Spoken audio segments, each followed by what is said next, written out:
Hello, hello, hello. Welcome to today's podcast. We have a very, very special guest today with us, Gordon Glasgow Goodman. That's correct. Correctly, I'm pronouncing. Correct me if I'm wrong. Yes. Yes. Okay. I know him through NYU. I studied there, and he also did his master's, and I think you did your undergrad also, right, Gordon? Yeah, At NYU. exactly. Yeah, and he wants to be a writer, which I gather mostly.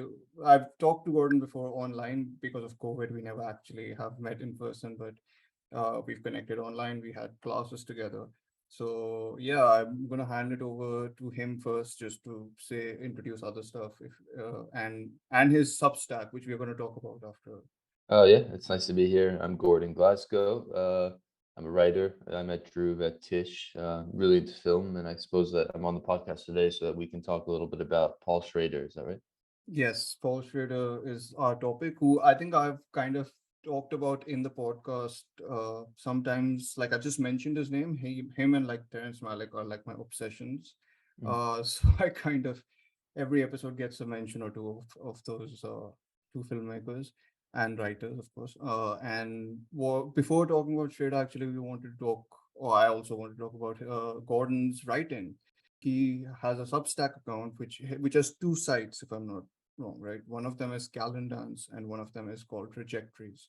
So can you Exactly. tell us about Calendance first and then Trajectories? Yeah. So Calendar Dance is more recent. It's the kind of idea behind Calendar Dance is that every day I choose a new song and then I'll Mhm. write a short essay based on that song. Yeah. And it's always published the same day that I write it, so I never write them in advance because Mhm. the idea is that it's kind of shot from the hip kind of writing, not too planned out.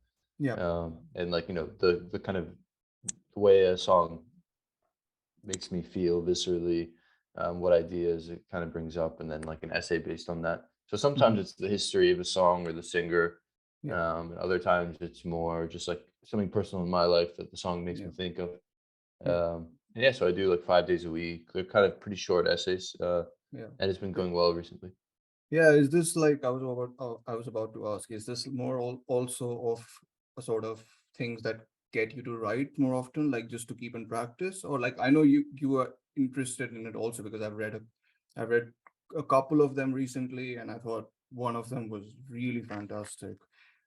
This is you suggested me to read this. Can I forgot the title, could you remind me? It was The an essay based on the Sade song "No Ordinary Love."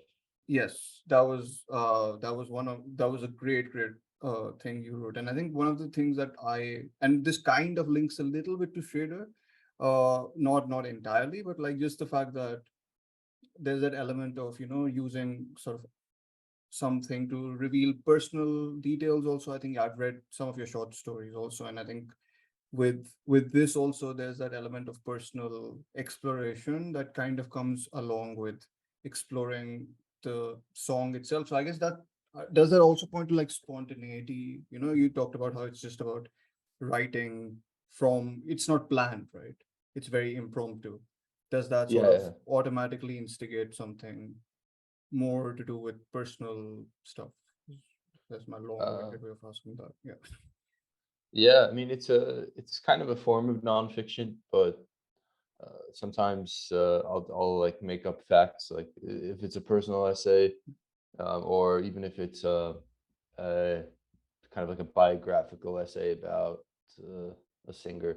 I'll Yeah. just put in like a fake name because I think it's funny, Got it. of like someone who was in the band or like one of the band's managers. So it's like towing the line between fiction and nonfiction Yeah. because yeah, Yeah, got it. I find that And interesting. yeah, and is it because I mean has music in general interested you for like the longest time, in film and otherwise? Yeah, I mean, my dad is a composer Oh, okay, for theater. okay, So like I grew up in a music heavy family. got it, I think that what interests me in writing the most is kind of pacing and the lyricism, got it. from paragraph to paragraph.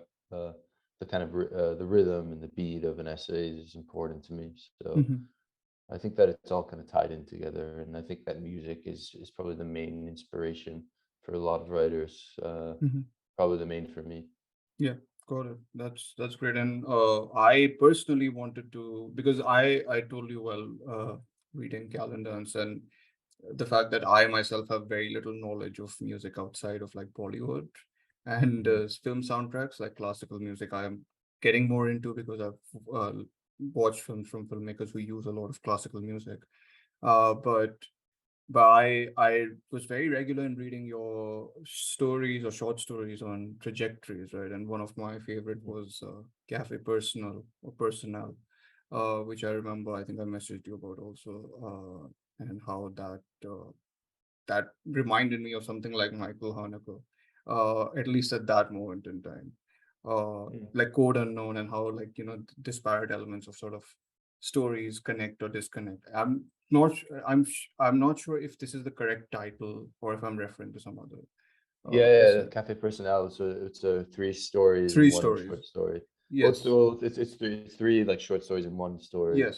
Yes. Yes. Yes. Yes. About all revolving around coffee. Yes. My Michael Haneke is actually my favorite director. I didn't have Okay. him in mind when I wrote that, but he's Yeah. one of my favorites.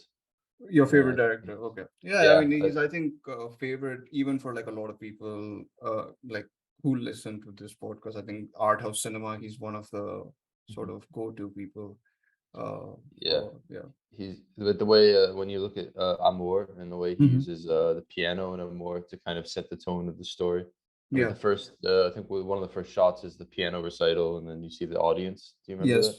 Yeah. Yeah. The long, Uh, long take about with the mhm. audience. Yeah. Yeah. Yeah. And I think the old guy in Amour was the protagonist was a piano instructor who retired, right? Yes, I think so. Yes. Yes. Yes. Yes. I think so. Yeah. Yeah. So Again, I he need to. also yeah No. No. he Go ahead. Sorry. Go ahead. regularly Yeah. yeah he regularly sets the tone with music. Hmm. Not in all of his movies. I think The White Ribbon was pretty bleak and musicless. Yeah. If I remember correctly. But I think so. Yeah. some of his movies, he relies heavily on music, I think. But then also, yeah, the piano teacher, Yes. obviously. Yeah, Mm, that's particularly cruel. I mean, I yeah. really like his work. I mean, I'm one of the biggest fans of Cachet. Actually, that's one of my favorite films of his. You Uh, know, it's funny. Me too. yeah, Caches. I've seen that movie probably a dozen times. yeah, it's really terrific. I think it's. I've only seen it twice now, but like, I have like I watched it the first time and it was like a real sort of realization of what cinema can do, sort of like that. One of those moments, and I think the second time we'll get to Schrader. The second time I watched it, uh, I was like much more into sort of the political narrative of it, the whole guilt angle of Mm, sort of French guilt and Algerian about Algeria and how that sort of manifests in this central character. mhm. And yeah, but yeah, we should definitely do like a separate thing on Hanukkah. Actually, Yeah, he's a good. it's fantastic. Yeah. There's a bookshelf in Cache that I Oh, always yeah. think about the bookshelf by the dinner table. It's like the nicest Yes. bookshelf I've ever seen Yeah. because the guy Yeah. has the TV show where he reviews books. Yes. Yeah, yeah, yeah, yeah. I And always I think think about that bookshelf. one of the things I think someone had written was that that bookshelf probably has a gazillion books that they have never read, which kind of goes on to how like the critique of how he's critiquing the society, like Yeah, that particular section of French society. yeah. So yeah, no, I think we should definitely do something on Hanukkah's film. I'm surprised he's not come out with anything recently. Apparently, he's gonna do like a TV show, from whatever I have. Oh no. Yeah, I mean, I'm sure it'll be similarly bleak and unsparing, Yeah, but yeah, I wished he would have done a film instead, which yeah, me too. yeah. Yeah, I kind of see that as a shame, but whatever. Fair enough. But we can transition to Shred. Actually, before even transitioning to Shred, I wanted to ask you what got you into film in general. Like, was it because you said music was is an inspiration for you because of Um, your dad being a composer, and also like films was when did you get into it, sort of, and yeah. yeah, I think I just always loved movies. I mean, I think it was also somewhat of an escape. Like I grew up in Manhattan in a Hmm. small apartment. Hmm. You know, childhood in New York City wasn't so centric. Going out and doing things in the nature or Yeah. so you have New York City, it's pretty harsh and it's concrete, and then Yeah. film kind of offers you a trip somewhere new. So going to the cinema was a different perspective. Hmm. And I'd go a lot growing up, and my parents were artists, so they Yeah. showed me films that I probably was too young to see Okay. while I was Yeah. growing up, and then yeah, I just always was very, very also sensitive towards cinema. Hmm. It's also the consummate art form. I Yeah. think they worked in theater, so Yeah. I found it boring, but because they worked in theater, so cinema was well, it had a bit of everything. Hmm. There's music, there's thrills, there's special effects, there's imagery, and then as I got older, I kind of honed in on new different directors, and Yeah. So I is think it, that's where it comes from. yeah, has it been a sort of journey from Star Wars to Michael Haneke, or is it like, or is it, has it always been sort of uh, Michael Haneke, for the lack of a better director comparison? No, I was never that into Star Wars. I Mm. always, I liked like when I grew up, I liked Catch Me If You Can, for example, Mm. kind of those kind of Yeah, crime capers Spielberg-ish almost. Yeah, yeah, blockbusters that yeah. I think when I was in high school, I got more specialized into like European art cinema directors, Mhm. auteur cinema. Yeah. But I always watched like whether it was like Woody Allen movies Hmm. or I watched a lot of Scorsese movies. Hmm. Whatever I was shown, Yeah, there were the got it. So like the art cinema was not, it's, I suppose it's not even art cinema as much as mainstream, and like the division between them. Like I feel Scorsese and sort of all the filmmakers we are naming at least occupy that zone more so than someone like Haneke who's more towards art cinema and uh Yeah, but yeah, Ang Lee was one of them too. Like got it. the Brokeback Mountain Hmm. and Crouching Tiger, Hidden Dragon. Yeah. I remember seeing over and over again Crouching Tiger, Hidden Dragon because it was at the Angelica Film Center, which was right near where Yes. I grew up, Yeah. Yeah. which was a great art house theater. I Yeah. would just go see everything there. Also, Paul Thomas Anderson movies. Like I Yes. didn't really Yeah. understand them. Yeah. Like Magnolia, I saw pretty young and I didn't get Hmm. it, but Yeah. I was always fascinated by it and the way he drew you in, and I think it's subconscious because there's something going on deeper than what you can perceive or what you're Hmm. capable of understanding. Like I saw The Master, Hmm. I think the day before I first went to college, Yeah. uh, Wow. and That's and yeah. I remember I didn't get it at all because Yeah. there's a lot of press about it, how it was about Scientology. Scientology. Yeah. Yeah. So I thought it would be more of kind of a classic L. Ron Hubbard biopic, and then I went to Hmm. see it, and it was something totally different. I mean, that Yeah. was like pure like the language of cinema. Yeah. But eventually, I've probably seen The Master probably 25 times now, and I can get We. it a little more and more every time I see it, and I understand what's going on and what Paul Yeah. Thomas Anderson was trying to do. Yeah. No, it's So fascinating. I mean, I think I won't. I'm not exaggerating when I say that a lot of people who come on this podcast are big Paul Thomas Anderson fans. I think they all mhm. kind of have a real affection for all of his work. Mostly all, at least. I know Licorice Pizza was slightly divisive, but which film isn't now What nowadays? what what what problems did people have with Licorice Oh, Pizza? it's more of a moral thing. I feel like imposing your own moral sort of. I mean, I love the film. I think it's fantastic. I think the problem was the age thingy, the whole like the Mm, age difference, which is unspecified actually in the whole film. Like it's not certain what their ages are, especially Alana's age, I feel, and and the racism parts a little bit, but again, I thought that was satirical, but I know people took offense to it, which again, I don't know what to say because I mean, I'm a big fan of. I didn't think any of those were quote unquote problematic. I think as mm. what people suggested. So Yeah. If you remember, Once Upon a Time in Hollywood had that line. Similar LA time period. I think it was a little earlier. Took place a little earlier than yeah, Licorice Pizza, but they had that line, "Don't cry in front of the Mexicans," that I remember a lot of people didn't yes, like. yeah, yeah, But yeah. yeah. Yeah, I mean, it's one of the, I feel whatever we've recorded also like before recording this, I think a lot of the times we are kind of in that area of like social media, even politically, sort of where it's very vulnerable, in a vulnerable situation, in the sense that whatever you say can get interpreted in ways which I Mhm. feel, I think we put too much burden on films sometimes also, like of changing the world, which is a different sort of topic we'll get to. But yeah, like, going back to sort of Paul Thomas Anderson in general, but like Master is again one of the few films which I'm s- I told you when you mentioned in one of your writings that The Irishman you watched 7 times, and I was like, that's a lot of commitment. Because I'm someone who I think who doesn't watch films as much, which is why the film we are going to focus on today is such a sort of special thing, because I think I've also seen it about 5 times. Uh, but the Master 25 times is insane. I mean, I've seen it 3 times, I think. But you're right though, in the sense that that movie, I still don't like get it. Get it in the sense that whatever.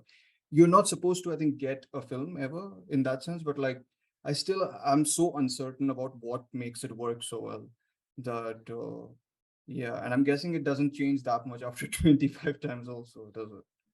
Yeah, yeah. Well, I think that the dynamic between Joaquin Phoenix and Philip Seymour Hoffman Yeah, is just incredible to watch. yeah, There's something that Paul Schrader does, which is we'll talk about later, which is yeah, focusing on one man's internality. yeah. But he kind of so this it's similar in The Master Mm-hmm. with two guys and Yeah. their strange relationship and the way they supernaturally kind of found each other through Mm-hmm. fate. Yeah, And they're just it's really just about their various bizarre interactions yeah, and the way they kind of con each other and but love yeah, each other. I mean, it's a romance between yeah, it's a buddy comedy in a sense, yeah, but it's the most like nuanced buddy comedy you'll ever see. yeah. Uh, No, and it's just it's shot so beautifully as well. yeah, definitely. I mean, I remember, I think, it's just the texture. I mean, I hate using the word texture because it's such a cliche almost, but like, Mhm. it does have I mean, it's shot on film, right? In any case. So, but like, it really has, you can, as soon as you mention it, I can remember like the shot of that owl.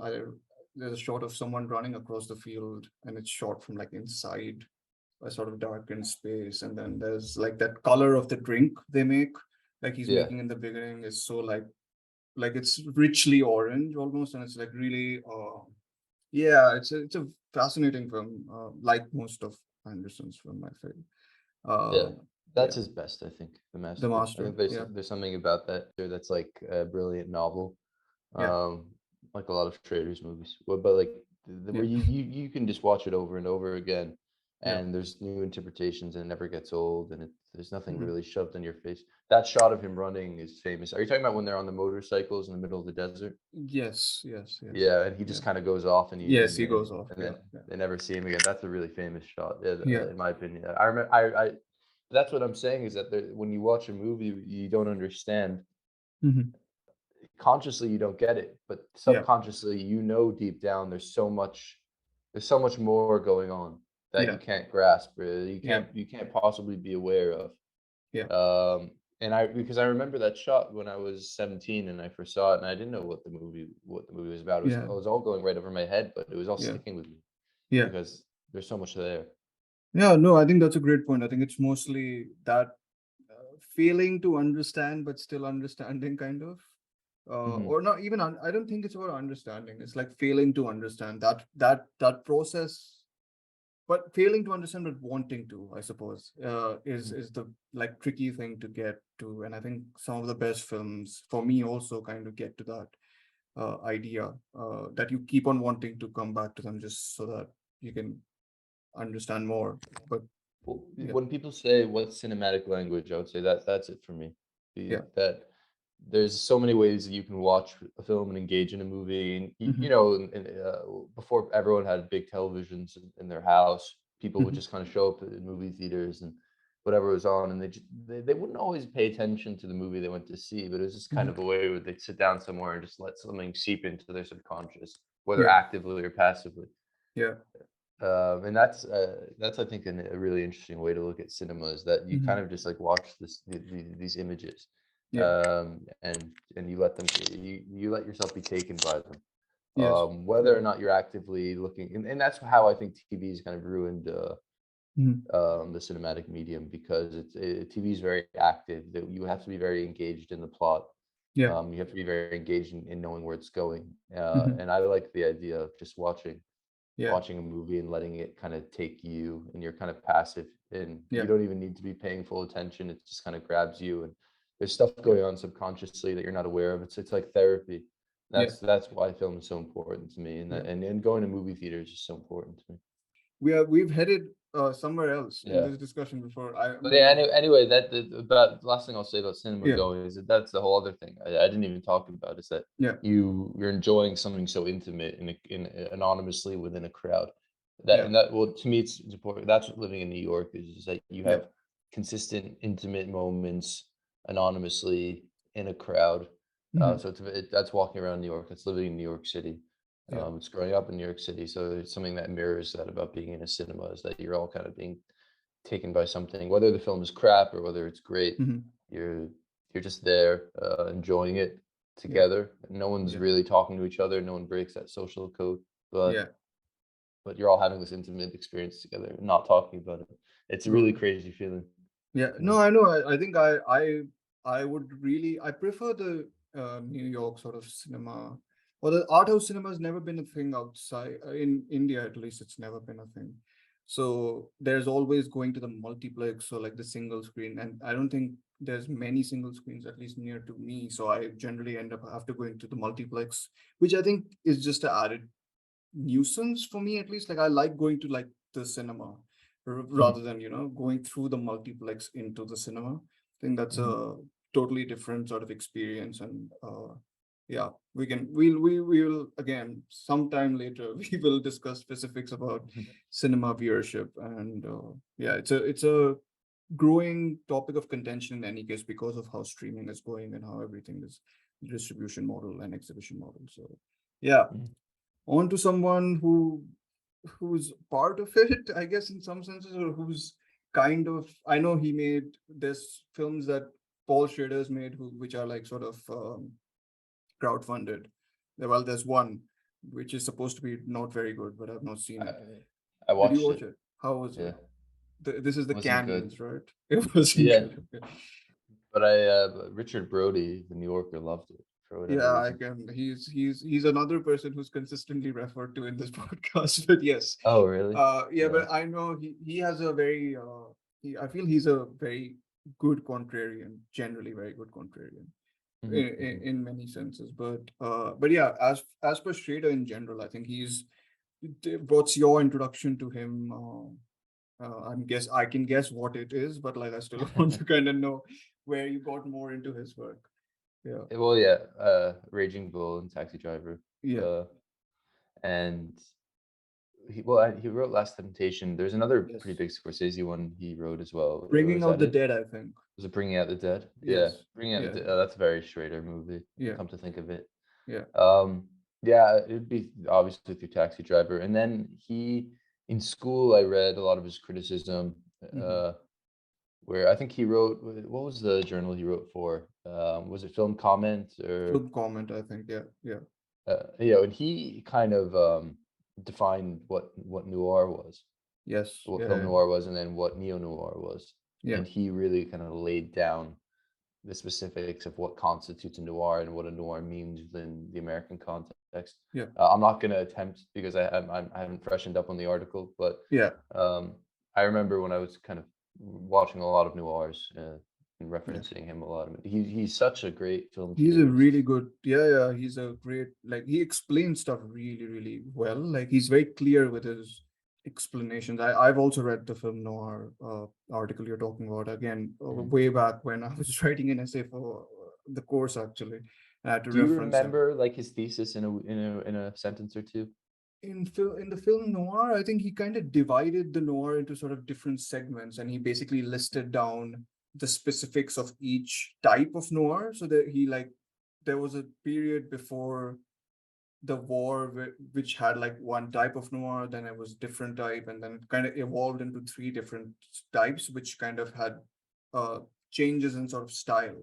and how people sort of the plot, how it was different in these three types of noir. So I think I'm very hazy on it because I read it a while back, but it's very good. Like it's much like how much ever I've read of the transcendental cinema, also Bresson and Dreyer.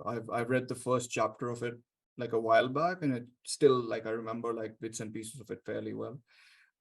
So yeah, he's my introduction was similar to you, very much. I feel like I a lot of times the writer's name sometimes, at least for me, before got like buried underneath sort of Martin Scorsese.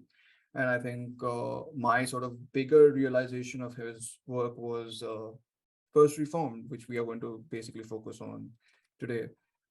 First Reformed was my big, big sort of. I had one of those. Oh wow, I did not think, or I didn't know that he's going to make a movie like that. Then I've kind of gone back and watched his other work. Then I've kind of watched I watched The Card Counter, which was more divisive than First Reformed. Hmm. Uh, and yeah, I discovered that he's a fairly eclectic filmmaker. Like I think he's made a few. I've not watched his stinkers. I feel like I think, but he has a few under his belt. Uh, I think he did like you said. The Canyons was very not very good, right? So But who knows? Like maybe on second through a different so, lens, I would enjoy yeah, it.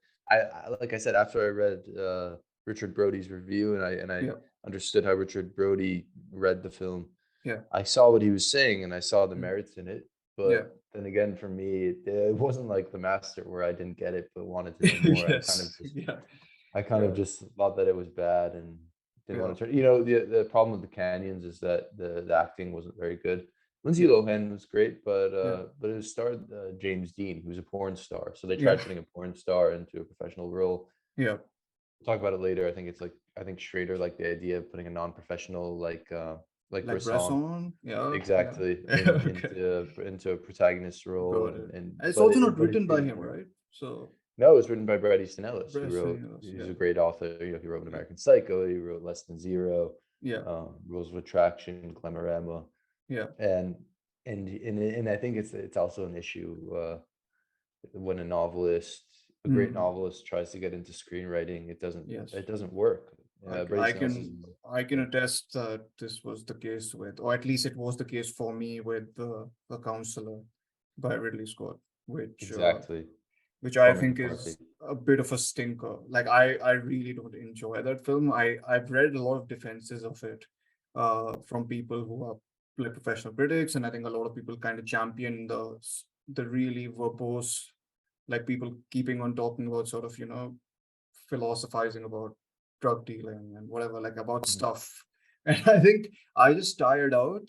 And I always have like No Country for Old Men as a reference point, which is written by or adapted by the Coens, and it's Mhm. taking on sort of Cormac McCarthy's material. And I feel that really knows how to transfer one medium into another. But Yeah, yes, well, here's the thing that prosaic literary writers, yeah, when they go into screenwriting, they either try to impose their medium too much onto film, mhm, um, or they know that prosaic writing won't work, so they mhm. go stylistically way too far into a very Ah, specific kind of filmic structure, got and it. both don't really work. I mean, I could say firsthand, I'm a literary prosaic writer, and I don't think Mhm. film screenwriting really works that well for me because it's not naturally how I write well, and it Yeah. doesn't suit the kind of ideas I want to explore.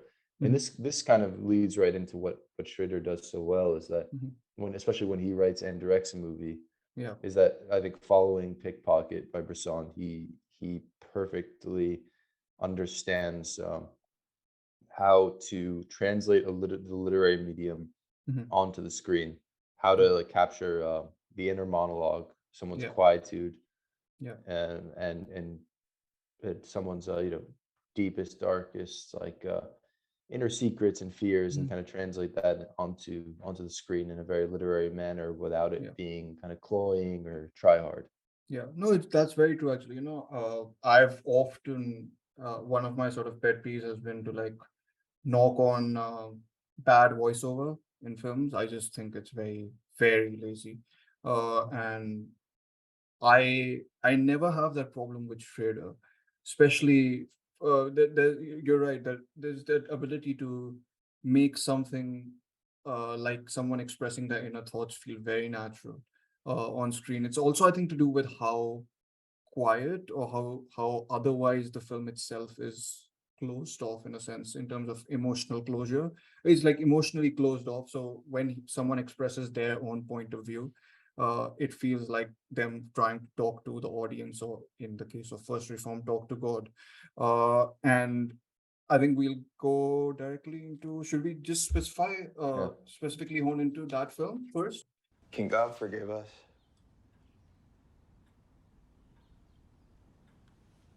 for what we've done to this world?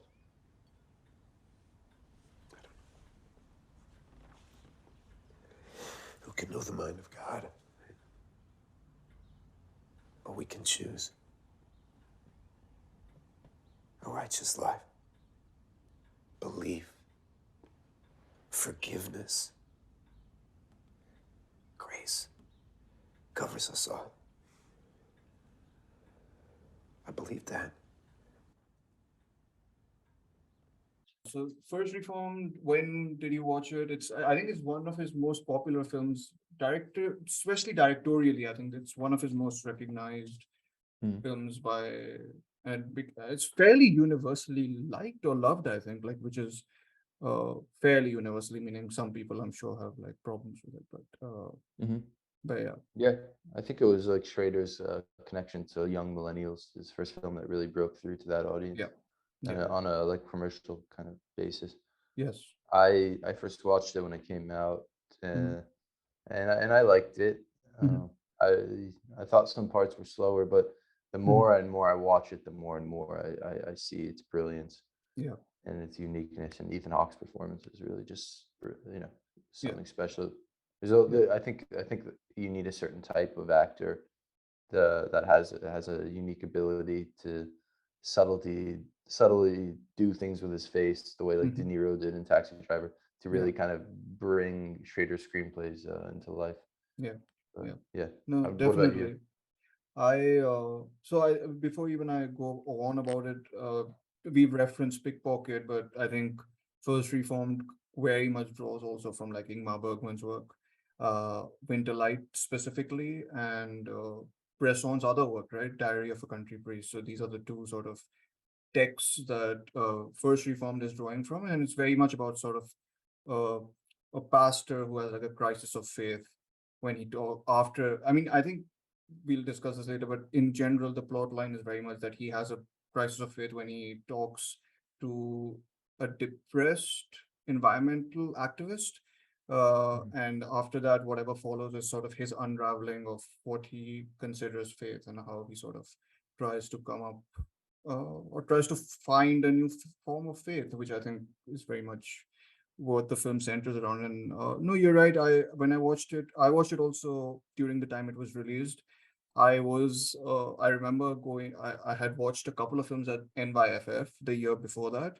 I was undergrad when I was studying economics. I used to try and go to watch films whenever possible. So I remember First Reform like was supposed to release, like it was a surprise release at the festival, but I missed it, and I watched other stuff that then released like a month later. So it was, and then I think the film released about 6 months after NYFF ended. So it was like the next year I watched it. But I remember loving the film for a long, long portion, and then I found the ending infuriating the first Mhm. time I watched it. And I generally like ambiguous endings, but the first time I watched it, I was genuinely a bit flabbergasted. I was like, I'm not sure you need to go that ambiguous about it. But then clearly, again, as you said, that rewatching it has made me like the ending infinitely more.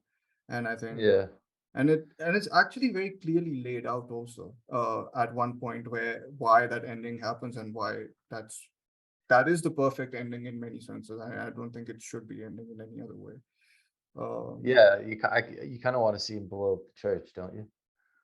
see, so my thing with First Reformed is I feel, or at least I felt the first two times watching it that the pull of like the Amanda Seyfried character, who's the Mary figure. There's the whole Christian sort of reference point to that also. That her the level of sort of affection and the level of sort of hope that she inspires is kind of disproportionate to the amount of despair he has, and like that the despair is there in the whole film. So I always felt that the logical conclusion would be for him to blow up the church, and whatever. It's not a and it's not celebrated that.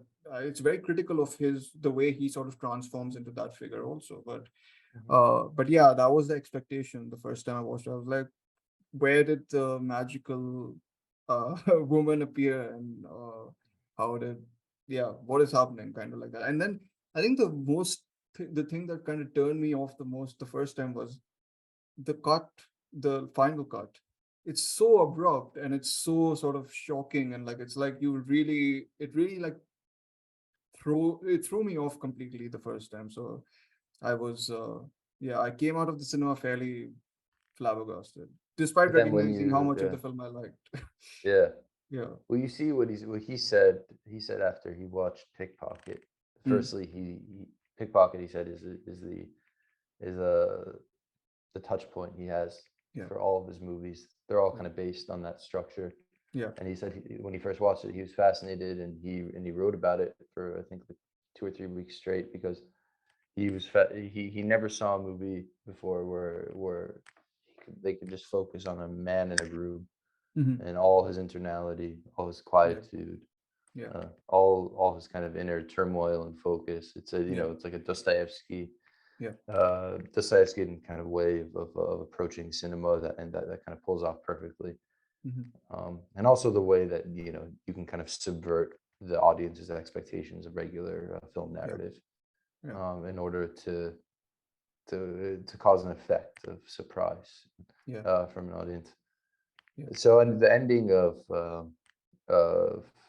Pickpocket, Mhm. where you see it's the whole movie. You're kind of waiting for some way you can identify with the protagonist, Yeah. even though you're fascinated by what he's doing and you can't Yeah. identify. So it ends just kind of with him like in romance and in love, Yeah. and just kind of embracing the woman through the bars in the Prison. prison. Yeah. Yeah. Yeah. So I think that's kind of the same. It's the same exact ending. Yeah. I think it's the same aspect ratio as well, if I'm not wrong. That's his only film I think I've seen which is short in that One sort thirty of three one. academy ratio, whatever the sort Mhm. of old school film, which I mean, it won't be entirely inappropriate if the whole film was in black and white. Like it doesn't feel that different.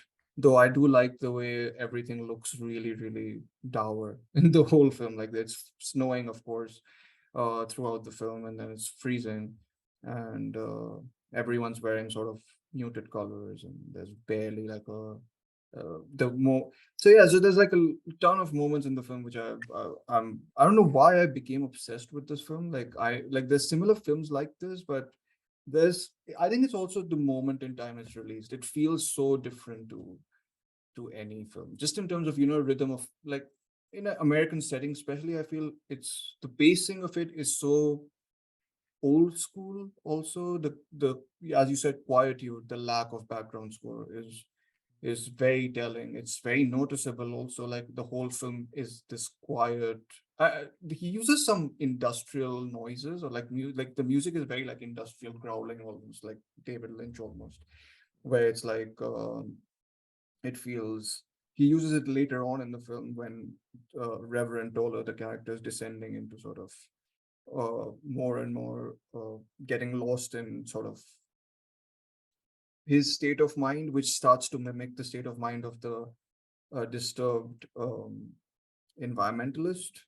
And yeah, like the more I've seen the film, the more I'm drawn by how much the film connects those two characters, Mhm. and how this sorry the taller character basically becomes Michael in one sense, uh towards the end. So I think that element of the film is like remarkably is probably the most remarkable part of the film for me, and how he convinces you that this happens over the course of the film. But yeah, I think it very much links back to sort of, and I think many of the reviews kind of pointed this out, right? That it's a modern day Taxi Driver, and how it links to sort of that lineage of quote unquote God's lonely man, and how he Hmm. sort of functions in that atmosphere. So yeah, you can go into specifics of this. I mean, I'm very happy to like talk about more Yeah. first reform. Yeah. Well, you're kind of waiting, like in Taxi Driver, and you know who. A lot of people who went to see it know who made it, and they know he made Taxi Mhm. Driver. So you're kind of waiting for that sudden act of violence at the end. Yeah. But he kind of subverts your expectations Yeah. by bringing in some form of like human identification. Yeah. And it's a, same ending, like we said, a pickpocket, Yeah. as opposed to like that sudden act of explosion of Yeah. violence. I, that yeah. that moment I feel is the, in fact, this kind of links a little bit more to Card Counter also, because this release, like Card Counter released a year after this, but he very much, a lot of times he pulls back from showing acts of violence, I feel, on screen. So in First Reformed, you'll have like the moment where Michael has blown his own, he's committed suicide, right? He's blown his own head Yeah. off, and you Yeah. just see the aftermath of that, and it's completely sort of, you don't see the act of violence itself.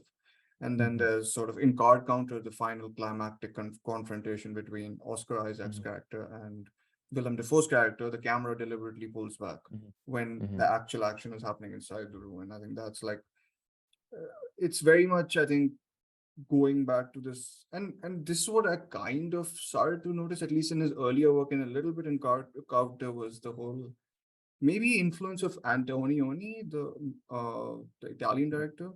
This idea of like subverting, as you said about subverting in First Reform, subverting his expectations of what people would have of Taxi Driver. In these other films of like, taking this main plot in the Card Counter is publicized as a film about poker when it's not about poker at all. Yeah. Uh, and I think just leading that plot and then just kind of ditching it. And then similarly with American Gigolo, I think in some instances, but Mhm. yeah, in terms of First Reform, the Bergman Bresson connection is probably the most prescient. Mhm. I think Bresson is very much his major influence, right? So Mhm. he's the Yeah. thing behind It, everything. it's funny that you said that about how like you think it's going to be a movie about poker. It's not a movie about poker at all. I think a Yeah, lot of Schrader's films, he has a good way of pulling a wider audience in with like yeah, a very commercial kind of subject, like yeah, a card counter yeah. or a pastor, or Yes, you say, yeah, okay, that's a cool kind of idea for a movie. I want to go see a movie at a card counter, yeah. and then you kind of start watching it. You're like, what the fuck? This isn't what I Yeah. expected, because you're expecting something that's Dynamic, easily relatable, whatever. dynamic, or plot Yeah, driven, and then it's yeah, yeah. it's it's it's a very very literary tale of despair, and I mean, loneliness. Card Counter really brings, like, I think that's the first time he brings that much, or like emphasizes that much on backstory. Like Yeah. in First Reform, there's that element of backstory that's there in that one. Mm. My favorite conversation, or like my favorite scene in the whole film is the conversation between Michael uh and Toller. Like the whole sequence, which is like a 10-11 minute sequence, is I think absolutely Mhm. terrific. It's very central to the whole thing. It kind of also, I think, lays out everything the film is about and what Mhm. everything will happen. And I think the back and forth between them is fantastic. Yeah. And how sort of one, and this is very much borrowed from Winterlight. Winterlight did the same thing, the Ingmar Yeah. Bergman film. But yeah, Schrader has his own sort of version of it, and It the was, sort of, yeah, go ahead. Yeah, well, the way he structures a lot of his films are one guy sitting in a room alone, yeah, often with a glass of bourbon, yeah, writing a diary. And it's the yeah, way Pickpocket was structured, is it's told from the perspective of the protagonist's diary. So he yeah, kind of uses that form for every one of his movies. yeah, And it's a lonely man in his room with yeah, his diary. And he does yeah. this thing that Bresson did in Pickpocket, where Mhm. he films the diary. Yeah. So he said that's like a subverting and a breaking the rules of cinematic language. That if Mhm. the camera is on the diary and and the words are very legible. Yeah. You don't need voiceover to read what you're being read. Yeah. You know, because that's what Bresson did on purpose to kind of throw the audience off. It's like, Yeah. why are you doing this twice? And then he does it 3 times. There's 3 layers of action on top of each other. You see the Yeah. words in the diary, you hmm hear it being read by the overscreen narrator, Yeah. and then you see the narrator doing the action that he's describing, Yeah. which is like a very, very blatant breaking of the rules. Is that, you know, Yeah. pure cinema should just be the action in of itself Action. that Yeah. you view. Yeah. Um, so he kind of does that in every one of his films, except but he plays with it. He hmm like I started watching Light Sleeper. Light Sleeper, Yeah. the same thing. Willem Dafoe is in his room, and he's telling the story through his diary over screen. But you can't read Willem Dafoe's handwriting the way you can read Yeah. Robert De Niro's handwriting in Taxi Driver, or you Yeah. can read Ethan Hawke's writing Yeah. in First Reformed. So you're trying to see it, so you can't. So you kind of need his explanation. Yeah. And he does a lot of jump cuts from action where his action isn't clear. So Yeah. in that case, you need it all. But he plays with that idea in every single one of his movies. Is this like a narrator writing, describing it, and then showing the action? Is he reliable? Is he not reliable? Yeah. Why are we seeing so much? Yeah. What's the point here? And obviously, it's the point into this guy's internality and his Yeah. self-reflection. Yeah. But yeah, No, I think that's totally. I mean, so maybe that's the appeal for me also. Like, I really like films which are this sort of internal and sort of have the ability to again ask questions versus provide answers. And I think all of Schrader's films, at least the Lonely Man films, are full of like asking questions versus providing any tangible answers. Especially, I think the reason when I rewatched First Reform recently, I was like, this is so undeniably bleak in so yeah, many senses, despite the quote unquote hopeful ending. That I'm surprised that, or maybe that's why it struck a chord with so many people at that moment in time, because I think everyone felt that sort of hopelessness and despair with whatever our main character is feeling. And I feel when I watched Card Counters, similarly sort of racked with that similar sort of guilt.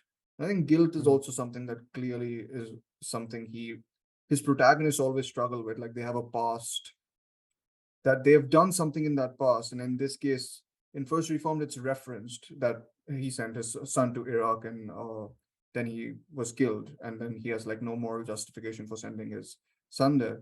And I think that kind of gets completely shown, actually, not the Iraq situation, but the whole backstory is shown in Card Counter, where this guy was a tortured people in Abu Ghraib, and he finds, and again, not a fan of flashbacks in general. I feel they are very extraneous to some of these films, to a lot of films. And I think, but then he finds a very weird way of shooting it in the Card Counter, fisheye. which fisheye, is it fisheye? It's I think it so was a weird. fisheye lens. Fisheye, but then there's moments where the cameras, I don't know, like there were some images in that film which are really out, like fisheye. For like, there's one shot of Willem Dafoe, which is a fisheye lens, which is very creepy. But then there's once where the camera is moving ahead, and it feels like the walls of the prison are like splitting into 2 or 3 parts.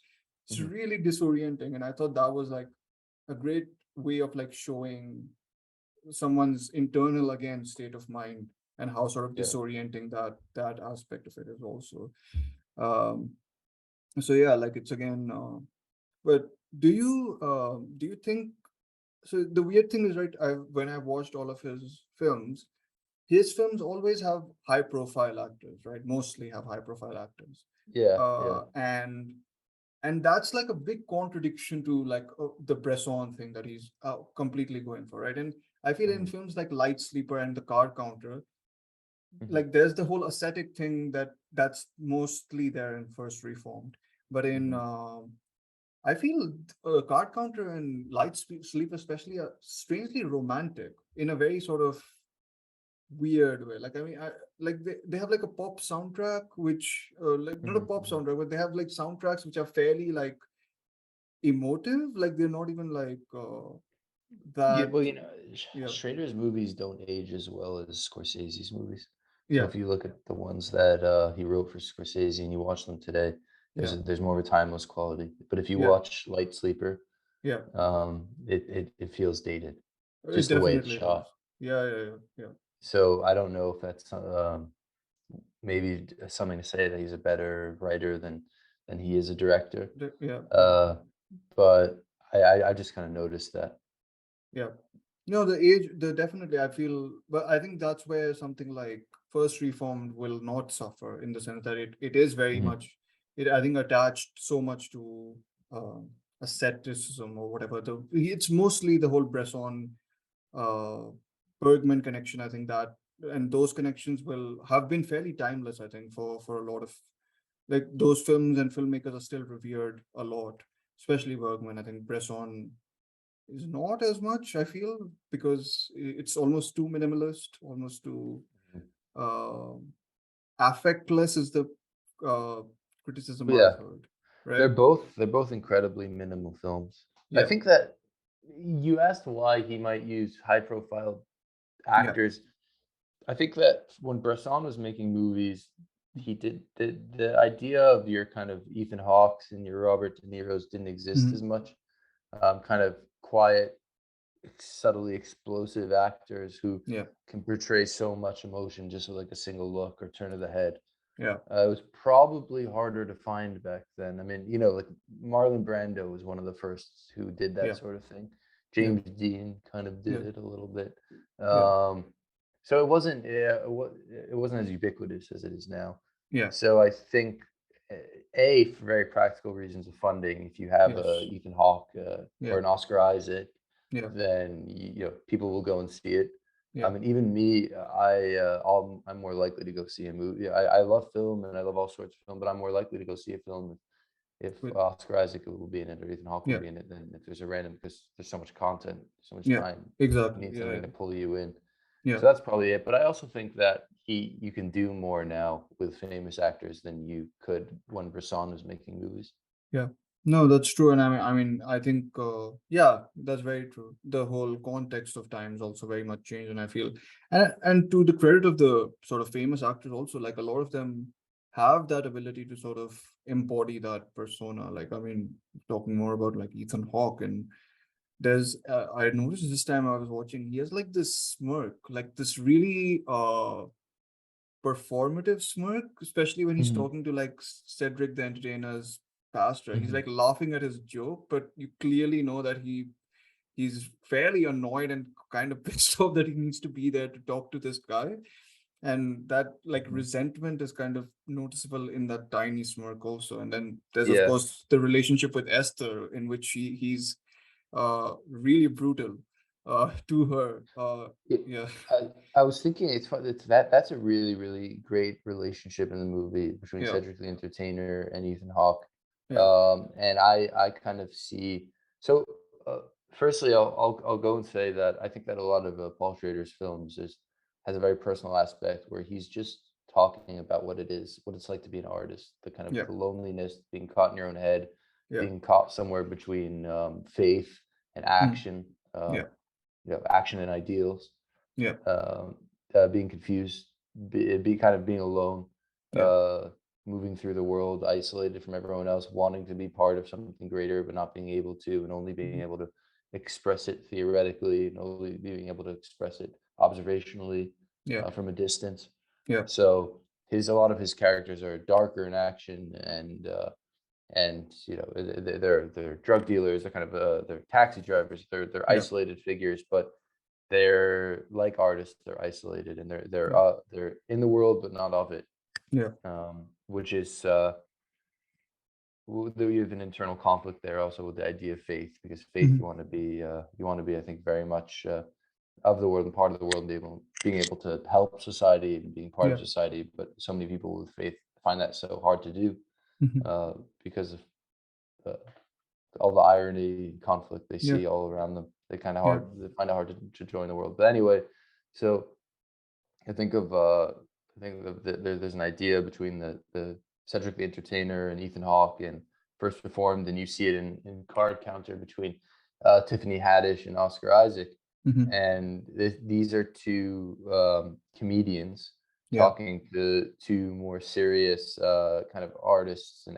yeah, actorly types, and in real life and both in the films themselves, both of those characters you see in First Reformed are entertainers. Yeah. They're kind of more commercial, they're broad. They want people to Yeah. find meaning. Yeah. They want people to find meaning through what they're preaching, but they also want it to be commercial. They want it to be Yeah. accessible, which Yeah. is kind of like how a comedian would, even the Approach. very Yeah. best of comedians would Yeah. approach their Yeah. art form. Mhm. And then the serious artist, Mm. like Ethan Hawke's character, will approach it in a more conflicted manner, Yeah. and wouldn't be able to always provide that sort of catharsis that Yeah. comedy adds, kind of you can even say fake catharsis, Yeah. and relief, and entertaining relief. So Mm. I can't help but think that because he did it twice, he cast two really Comedian. funny, Mhm. entertaining comedians, juxtaposed with more serious, conflicted artists Yeah. in those roles. I can't help but think that he did that to say something about the two mediums. That's fascinating. Honestly, I didn't think about that, but that's a great point. I mean, yeah, I didn't think about the comedians angle of it, but it makes a lot of sense in terms of, Yeah, yeah, the way you're describing it, especially, it makes a lot of sense. And yeah, but then I'm just thinking like the serious artist is always like conflicted and then always sort of racked with this amount of guilt, which they can't forgive themselves for. It's a very mm, like, I think that's the takeaway for like for me from especially these two films is this idea of redemption not being possible, mm, uh and you still sort of attempting to do it, but then not finding it. I mean, in a sense they do find it. It just feels like the way they find it is super warped, especially in the case of Oscar Isaac. It's warped because he goes to prison and finds redemption, like in mm. Pickpocket. And in the case of, again, First Reformed, I like I just don't see the ending as, I know there's been I've read a couple of optimistic reads on it, like the fact that you at the moment of your life when you're sort of ready to give it up, you have someone coming and saving you. And I just find it very that hard cut at the end does it for me. It always Mm, is like, it's mm. like the last moments of sort of life, and then it kind of just hard cuts to Yeah, black, and just then cuts. that's, It's like the end of The Sopranos.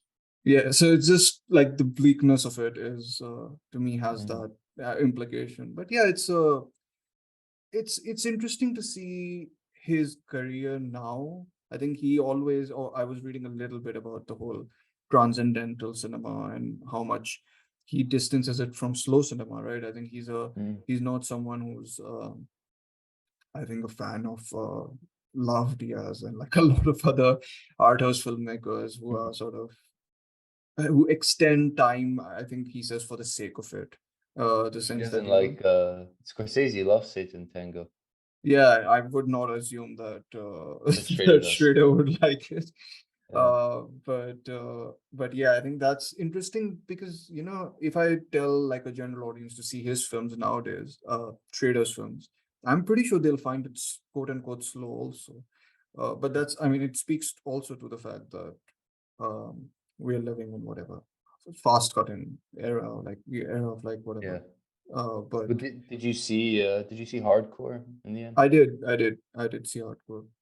There's well, that there's an allegory because he was a Calvinist. He Yes. grew up in Michigan, Paul Schrader, Yeah. and in Hardcore, George C. Sabat's daughter Yeah. runs away Yeah. and enters the porn industry.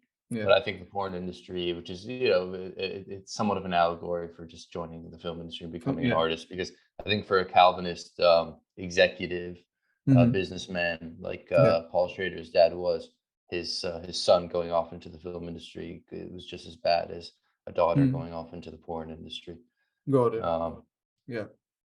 but That, yeah. but that's true. I mean, it's I watched it and I feel in some ways hardcore feels the most, and I don't mean this as a dig at the film. I quite enjoyed it, but it does feel a simple film for a Schrader film, just in the sense that it feels like it's about two styles of worlds, like Mhm, George C. Scott's world and the porn industry, where both of them are kind of incompatible, which is also mhm, echoed in sort of other films, like again in in First Reformed, Ethan Hawke's world is basically like 2-3 generations behind almost. Like his world, Mhm. the church he runs is called a quote unquote museum, right? Mhm. And he's kind of totally out of touch with the current times. And same with Card Counter. It's like he deliberately keeps away from celebrity gambling and sort of the general culture. He just wants his own space.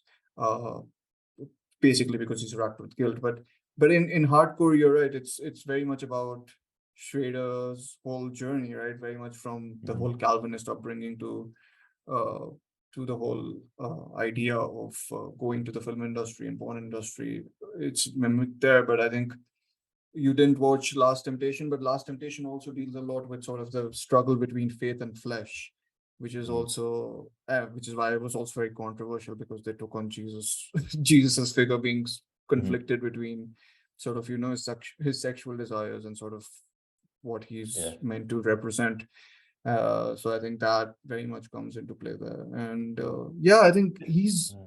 always caught between these two things. Like, and I'll always like I've referenced this dialogue before, and I'll always kind of reference it. But it's really helped me look at other art films also in a very interesting light, which is always about like hope and despair, and how Mhm. those two like contradictory things exist at the same time. That's kind of the thing in all of his films, I feel. The hope and despair thing. And it kind of goes back to Pickpocket also, where it's like he's in the jail, but he finds redemption there. So it's like almost like that contradictory nature of two things existing at one point in time. And it echoes through all his endings and all his films in some senses, I feel. So Well, there's a very, very Protestant desire for purity that I think that goes even further beyond Catholicism. mhm. Um, it was part of the tenets of the Protestant Reformation. I mean, didn't a lot of the pilgrims who first arrived to the U.S. they left because the king got a divorce, Mhm. and it was Yeah. it wasn't good enough for them, and there's these expectations of something greater that just wasn't being met in action.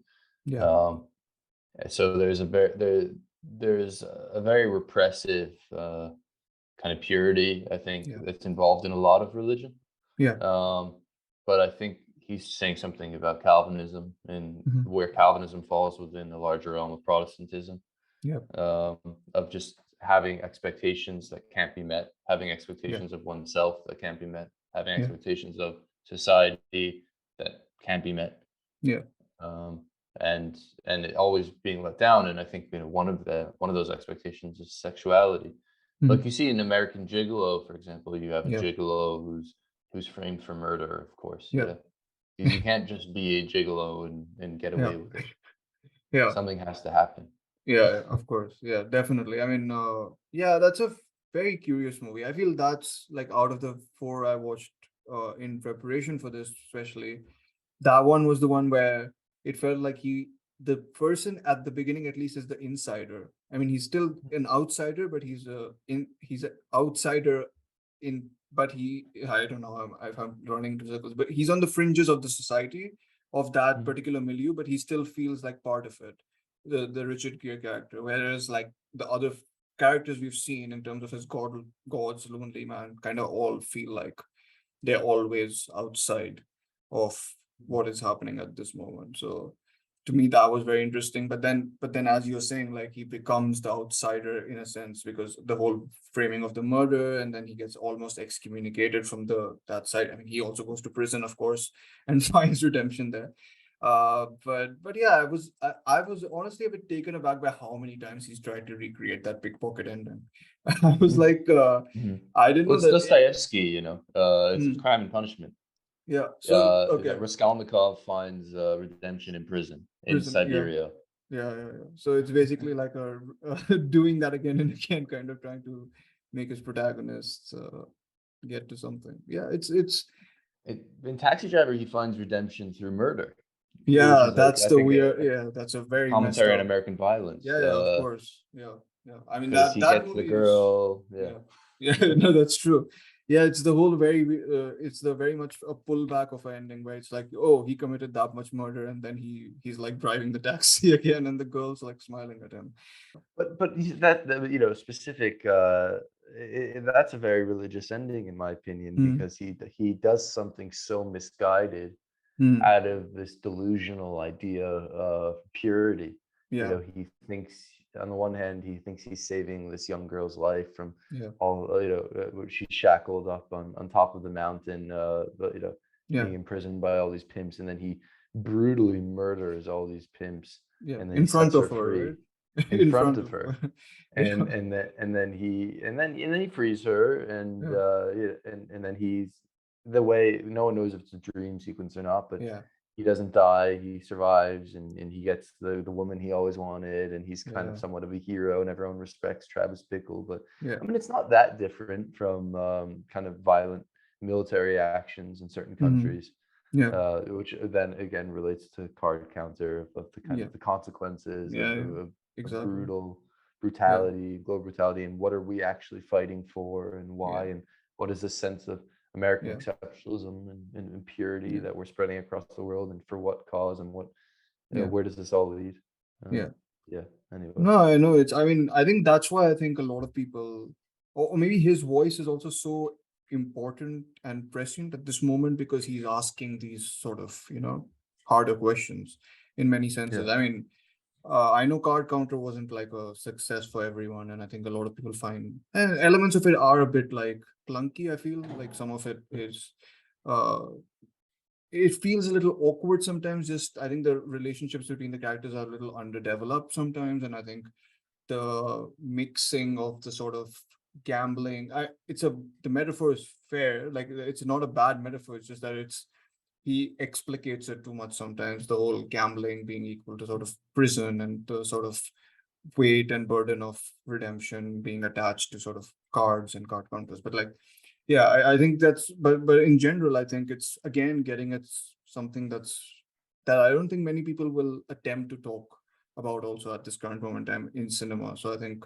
Yeah. in many senses that's the other. I mean, he's a weird personality outside of the films Yeah. themselves. I have not followed him I don't have a Facebook account, so I don't, but I know he's gotten into, he puts out some views which are not the most polite, is the Savory. best word. Yeah, on Yeah. Facebook. So yeah, For me, his work in general is, it all comes down to being a Calvinist and being a Protestant. Because if yeah, Protestant Reformation is a backlash to what Protestant followers perceive to be, errors, abuses, mm, discrepancies, theological novums that happen within the Catholic Church, mm, within the medieval brutal Catholic Church, and they thought that they could do Christianity better, and they could yeah, follow the teachings of Christ in a way that was more pure and more exact. But mm, it's kind of like the desire for purity mm. for the sake of what, Yeah, uh, at some level, it comes more down to a question of human nature, of what our species is, yeah, and that on a broader scale, that these kinds of errors and abuses and mm, discrepancies will always take place, yeah, in every larger organization, yeah, right? yeah, uh, and only really on an individual level can mm, someone transcend. yeah, Can someone really successfully transcend? I mean, we've never really successfully seen it on a larger societal mm, organizational scale.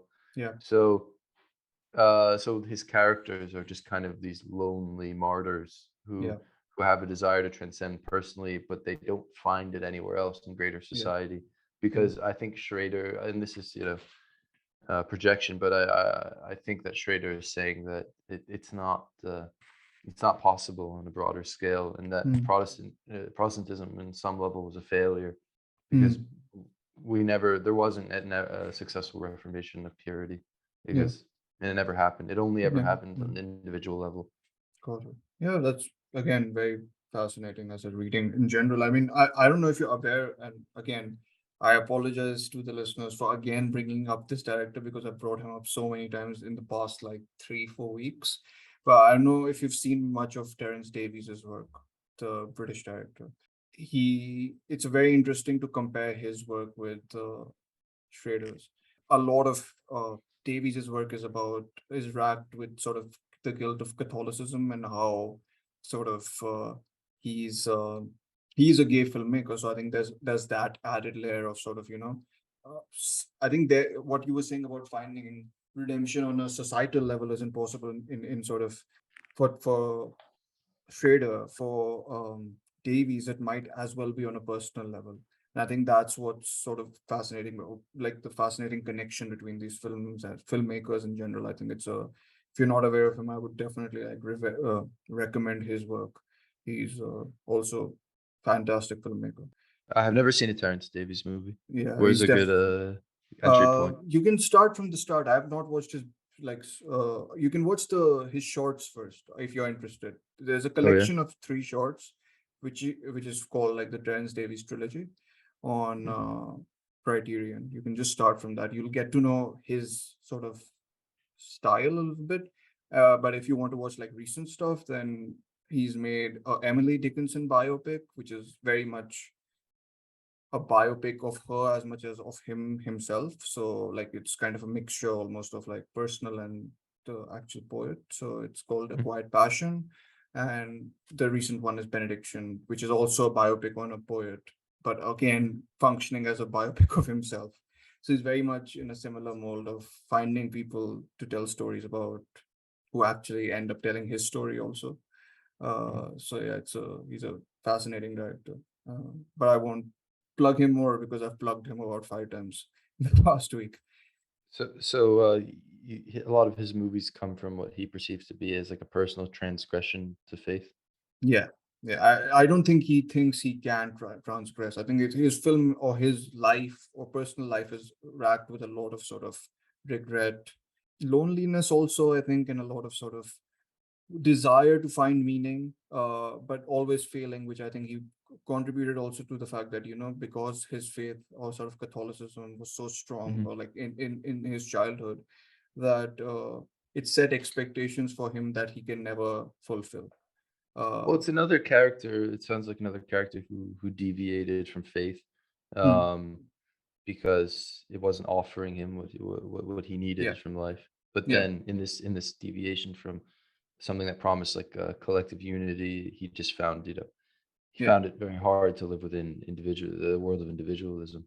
yeah, And even if he personally, even he transgressed from religion, but he personally transcended through his art. It's still very yeah. lonely because nothing's really working on a societal scale.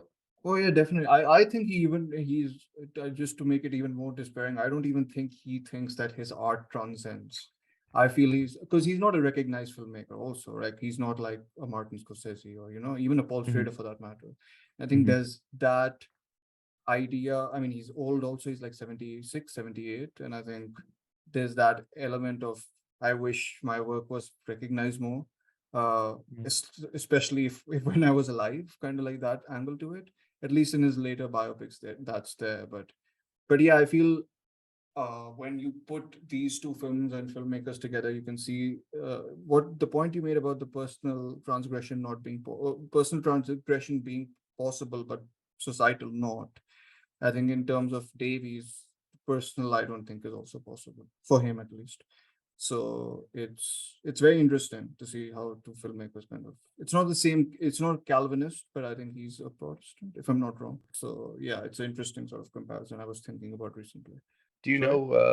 Do you know what's specific to Calvinism within the larger realm of Protestantism?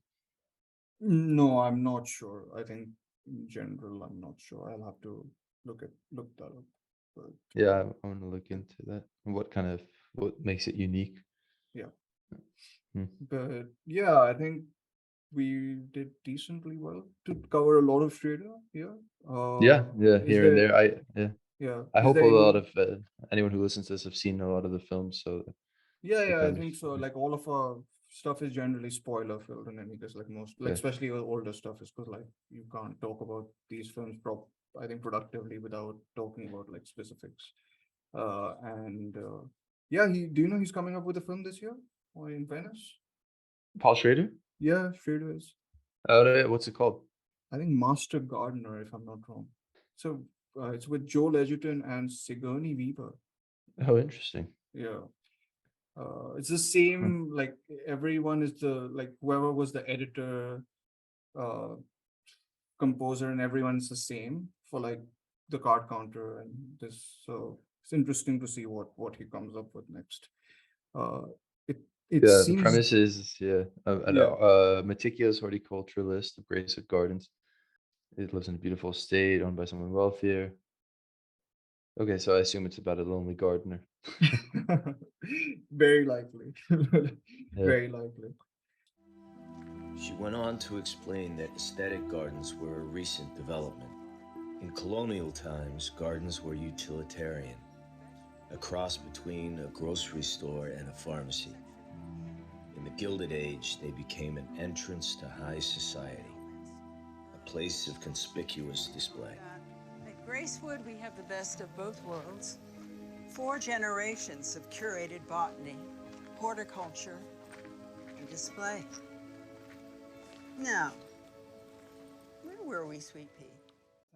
Thank you so much, Gordon, for coming to the podcast. Is there anything we want to add? I'm just I No. wrapped up without sort of giving you like a indication that we are going to. No, yeah. If anyone wants to subscribe to my Substack, that'd be I great. will. Yeah, I will. Calendance.substack.com. I'll be putting the Substack links in the description. So please do go and read his work. It's great. And I'll try and rope you in again for a Hanukkah episode, definitely, because I think Yeah, we'll let's do definitely this talk about again. that. This was a Yeah. lot of fun. Yeah, we definitely wanted to talk about him. Okay. Thank you so much. Sounds good. Thank you. Thank you. Thank you. Bye.